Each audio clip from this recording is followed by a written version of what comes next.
And this morning for children's time,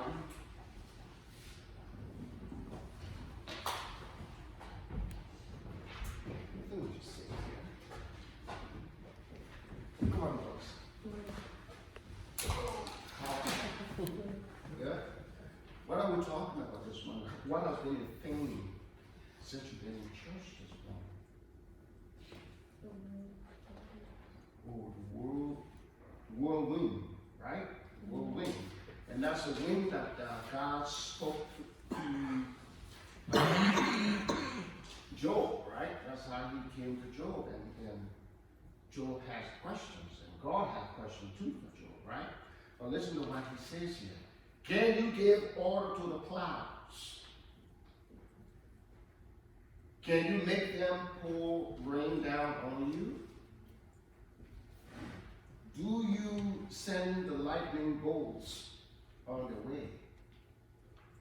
Do they report to you? Yeah, we are. Who gives the agate wisdom? Who gives the rooster understanding? Who is wise enough to count the clouds? Who can tip over the water jars of the heavens? I tip them over when the ground becomes hard. I do it when the dirt sticks together. Now, you remember you asked me the other day if I know how much sand is in the world on the beach. And he asked the question to Daddy, suppose you just take a spoonful of sand. I'm sure it's worth millions. I have no idea. But this is what God is trying to tell Job, that we cannot count the rain. We cannot, I know we have measuring tips in our backyard to measure how much rain falls. We cannot count the clouds. And why does he allow it to rain? When he knows that the earth has become so hard, and then what he does, take over the water bucket or jars, and then what happens? He sucked us all up sometimes. We do get wet if it rains so hard, right? But this morning, Job is questioning God with being so faithful. Why do he really have to suffer? But you know when he does all of those things? He does it for his glory. He wants us to know that he just an arm reach away. And we should be willing to call upon him when he is near. You see, God tries to show Job the bigger picture. Sometimes he's trying to show us the bigger picture, but we just don't get it. And this is why he wants us to be always faithful to him. Because you know what? He is God and God all by himself.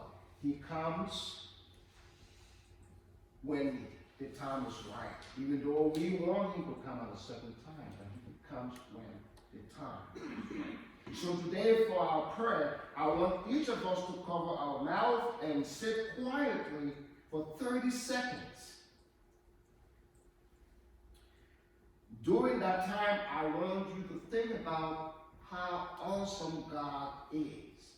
I want us to listen for God speaking to us. We probably wouldn't hear God's words. Point to your ears when you pray, but rather hear God speaking to us, to our head, and point to our heart to make sure that we're receiving the word of which God is asking or sending to us. So can we do that? Let's close our eyes for 30 seconds.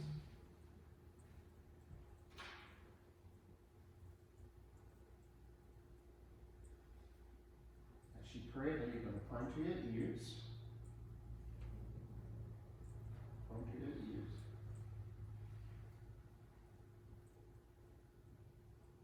And then you're going to point to our hearts.